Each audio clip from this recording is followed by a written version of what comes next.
ओम शांति। 26 जनवरी 2021 बाबा के महावाक्य। मीठे बच्चे, ब्रह्मा बाबा शिव बाबा का रथ है। दोनों का इकट्ठा पाठ चलता है। इसमें जरा भी संशय नहीं आना चाहिए। प्रश्न: मनुष्य दुखों से छूटने के लिए कौन सी युक्ति रचते हैं जिसको महापाप कहा जाता है? उत्तर: मनुष्य जब दुखी होते हैं तो स्वयं को मारने के, खत्म करने के अनेक उपाय रचते हैं। जीव घात करने की सोचते हैं। समझते हैं इससे हम दुखों से छूट जाएंगे, परंतु इन जैसा महापाप और कोई नहीं। वह और ही दुखों में फंस जाते हैं, क्योंकि यह है ही अपार दुखों की दुनिया। ओम शांति। बच्चों से बाप पूछते हैं, आत्माओं से परमात्मा पूछते हैं। यह तो जानते हो, हम परमपिता परमात्मा के सामने बैठे हैं। उनको अपना रथ तो है नहीं, यह तो निश्चय है ना। इस भ्रुकुटी के बीच में बाप का निवास स्थान है। बाप खुद कहते हैं, मैं इनकी भ्रुकुटी के बीच में बैठता हूँ, इनका शरीर लोन पर लेता हूँ। आत्मा भ्रुकुटी के बीच है तो बाप भी वही बैठते हैं। ब्रह्मा है तो शिव बाबा भी है। ब्रह्मा नहीं हो तो शिव बाबा बोलेंगे कैसे? ऊपर में शिव बाबा को तो सदैव याद करते आए। अब तुम बच्चों को पता है, हम बाप के पास यहाँ बैठे हैं। ऐसे नहीं कि शिव बाबा ऊपर में हैं। उनकी प्रतिमा यहाँ पूजी जाती है। यह बातें बहुत समझने की हैं। तुम तो जानते हो, बाप ज्ञान का सागर है। ज्ञान कहाँ से सुनाते हैं? क्या ऊपर से सुनाते हैं? यहाँ नीचे आया है। ब्रह्मा तन से सुनाते हैं। कई कहते हैं हम ब्रह्मा को नहीं मानते, परंतु शिव बाबा खुद कहते हैं ब्रह्मा तन द्वारा कि मुझे याद करो। यह समझ की बात है ना, लेकिन माया बड़ी जबरदस्त है। एकदम मोह फिराकर पिछाड़ी कर देती है। अब तुम्हारे कांध शिव बाबा के सामने किया है, सम्मुख बैठे हो। फिर जो ऐसे समझते हैं ब्रह्मा तो कुछ नहीं, उनकी क्या गति होगी? दुर्गति को पा लेते हैं। कुछ भी ज्ञान नहीं। मनुष्य पुकारते भी हैं, ओ गॉड फादर। फिर वह गॉड फादर सुनता है क्या? उनको कहते हैं ना, लिबरेटर आओ, या वहां बैठे लिबरेट करेंगे। कल्प कल्प पुरुषोत्तम संगम युग पर ही बाप आते हैं। जिसमें आते हैं उनको ही अगर उड़ा दे तो क्या कहेंगे? नंबर 1 तमो प्रधान। निश्चय होते हुए भी माया एकदम मोह फेर देती है। इतना उसमें बल है जो एकदम वर्थ नॉट अ पेनी बना देती है। ऐसे भी कोई न कोई सेंटर्स पर हैं, इसलिए बाप कहते हैं खबरदार रहना। भल किसको सुनाते भी रहे सुनी हुई बातें, परंतु वह जैसे पंडित मिसल हो जाते। जैसे बाबा पंडित की कहानी बताते हैं ना, उसने कहा राम राम कहने से सागर पार हो जाएंगे। यह भी एक कहानी बनाई हुई है। इस समय तुम बाप की याद से विषय सागर से क्षीर सागर में जाते हो ना। उन्होंने भक्ति मार्ग में ढेर कथाएं बना दी हैं। ऐसी बातें तो होती नहीं। यह एक कहानी बनी हुई है। पंडित औरों को कहता था, खुद बिल्कुल चट खाते में, खुद विकारों में जाते रहना और दूसरों को कहना निर्विकारी बनो, उनका क्या असर होगा। ऐसे भी ब्रह्मा कुमार कुमारियां हैं, खुद निश्चय में नहीं, दूसरों को सुनाते रहते हैं। इसलिए कहाँ कहाँ सुनाने वाले से भी सुनने वाले ठीके चले जाते हैं। जो बहुतों की सेवा करते हैं वह जरूर प्यारे तो लगते हैं ना। पंडित झूठा निकल पड़े तो उनको कौन प्यार करेंगे। फिर प्यार उन पर चला जाएगा जो प्रैक्टिकल में याद करते हैं। अच्छे अच्छे महारथियों को भी माया हप कर लेती है। बहुत हप हो गए। बाबा भी पूछते हैं, अभी कर्मातीत अवस्था नहीं हुई है। एक तरफ लड़ाई होगी, दूसरे तरफ कर्मातीत अवस्था होगी। पूरा कनेक्शन है। फिर लड़ाई पूरी हो जाने से ट्रांसफर हो जाएंगे। पहले रुद्रमाला बनती है। यह बातें और कोई नहीं जानते। तुम समझते हो विनाश सामने खड़ा है। अब तुम हो माइनॉरिटी, वह है मेजॉरिटी, तो तुमको कौन मानेंगे। जब तुम्हारी वृद्धि हो जाएगी फिर तुम्हारे योग बल से बहुत खींच कर आएंगे। जितना तुमसे कट जंक निकलती जाएगी उतना बल भरता जाएगा। ऐसे नहीं बाबा जानी जाननहार है। यहाँ आकर सबको देखते हैं, सबकी अवस्थाओं को जानते हैं।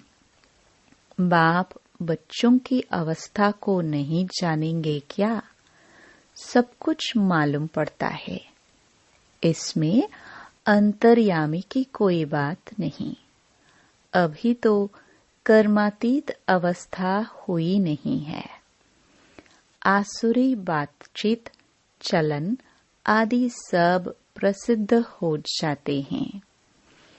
तुम्हें तो दैवी चलन बनानी है। देवताएं सर्वगुण संपन्न है ना। अब तुमको ऐसा बनना है। कहाँ वह असुर, कहाँ देवताएं। परंतु माया किसको भी छोड़ती नहीं है। छुई मुई बना देती है, एकदम मार डालती है। 5 सीढ़ी है ना। देहाभिमान आने से ही ऊपर से एकदम नीचे गिरते हैं। गिरा और मरा। आजकल अपने को मारने लिए कैसे कैसे उपाय रचते हैं। 21 मार से खोदते हैं तो एकदम खत्म हो जाए। ऐसे न हो फिर हॉस्पिटल में पड़े रहें, दुख भोगते रहें। 5 मंजिल से गिरे और न मरे तो कितना दुख भोगते रहेंगे। कोई अपने को आग लगाते हैं, अगर कोई उनको बचा लेते हैं तो उनको कितना दुख सहन करना पड़ता है। जल जाए तो आत्मा तो भाग जाएगी ना। इसलिए जीव घात करते हैं, शरीर को खत्म कर देते हैं। समझते हैं शरीर छोड़ने से दुखों से छूट जाएंगे। परंतु यह भी महापाप है और भी अधिक दुख भोगने पड़ते हैं, क्योंकि यह है ही अपार दुखों की दुनिया। वहाँ है अपार सुख। तुम बच्चे समझते हो अभी हम रिटर्न होते हैं, दुख धाम से सुख धाम में जाते हैं। अब बाप जो सुख धाम का मालिक बनाते हैं उनको याद करना है। इन द्वारा बाप समझाते हैं, चित्र भी है ना, ब्रह्मा द्वारा स्वर्ग की स्थापना। तुम कहते हो बाबा हम अनेक बार आपसे स्वर्ग का वर्षा लेने आए हैं। बाप भी संगम पर ही आते हैं, जबकि दुनिया को बदलना है। तो बाप कहते हैं मैं आया हूँ तुम बच्चों को दुख से छुड़ाकर सुख की पावन दुनिया में ले जाने। बुलाते भी हैं हे पतित पावन।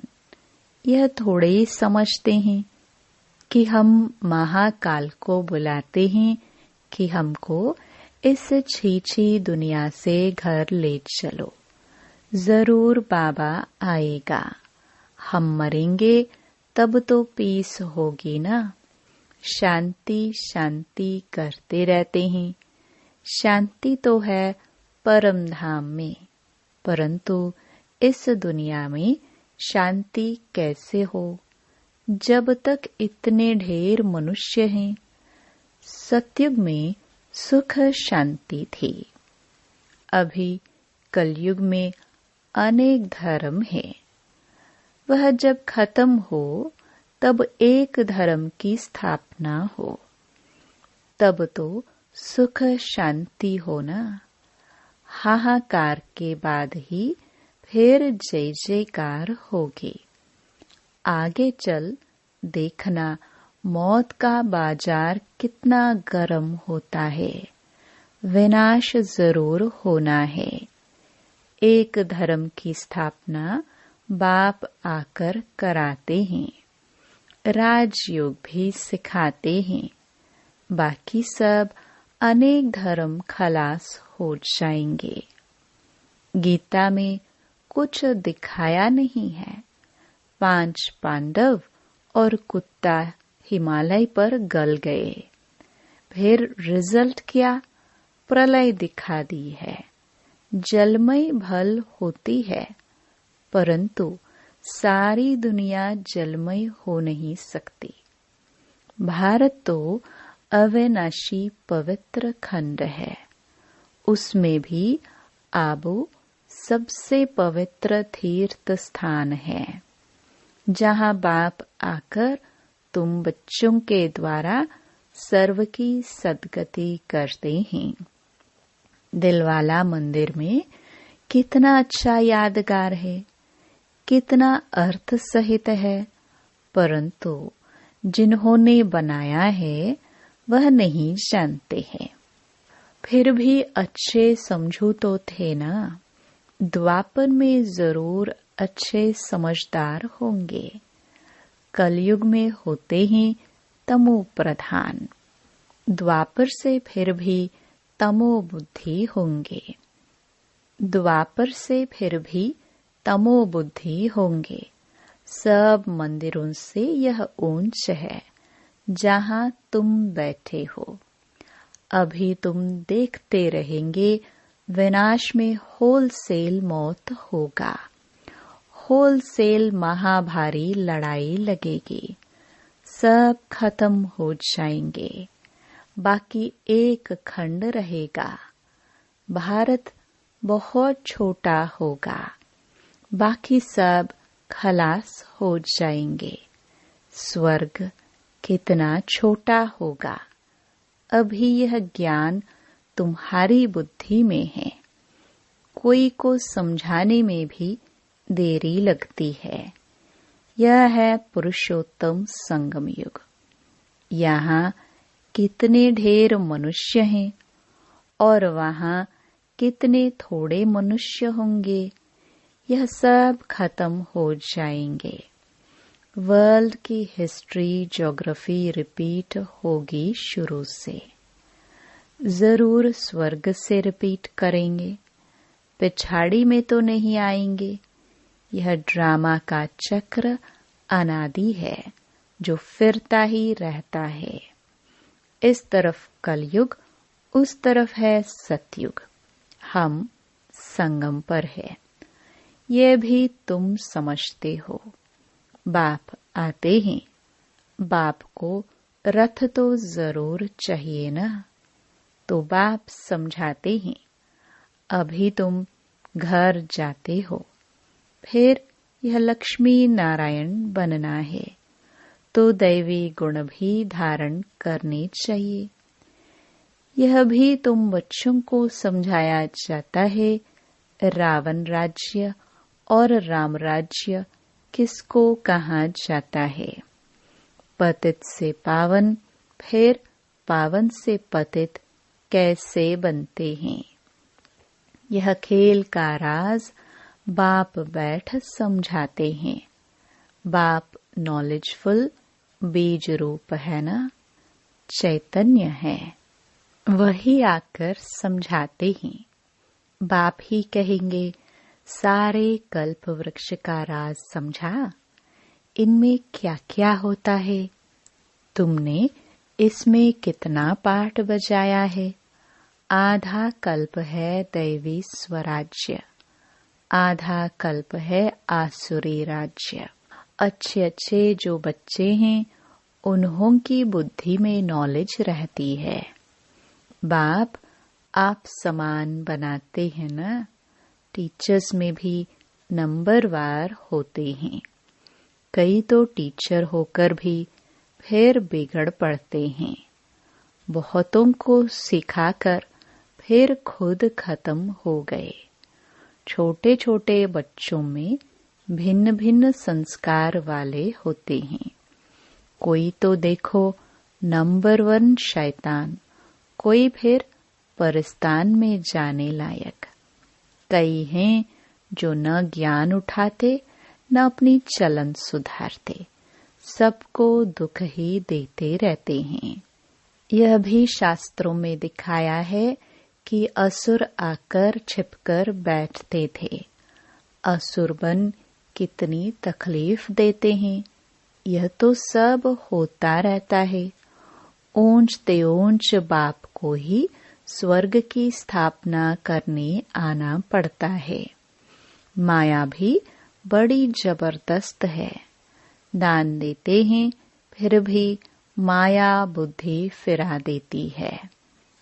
आधा को जरूर माया खाएगी, तब तो कहते हैं माया बड़ी दुस्तर है।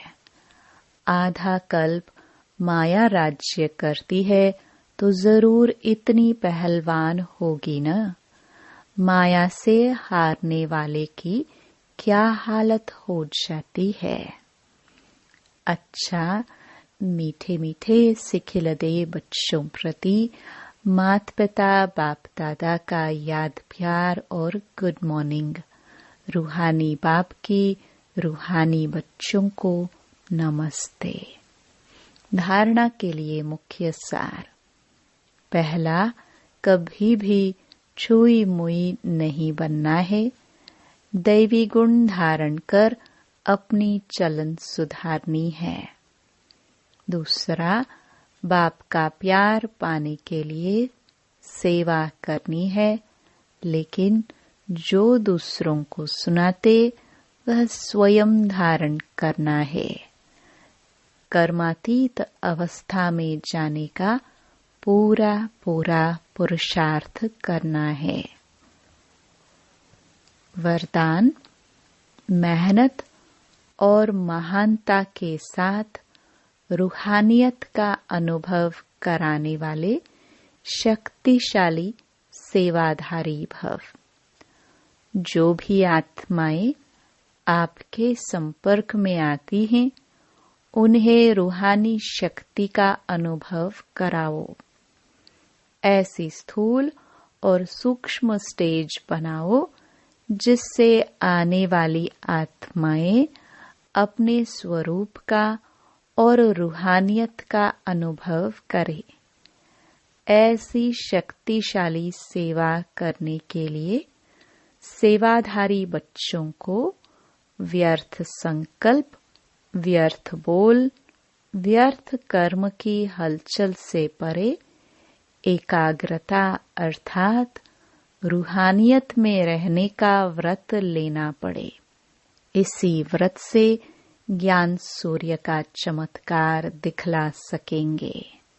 स्लोगन: बाप और सर्व की दुआओं के विमान में उड़ने वाले ही उड़ता योगी हैं। ओम शांति।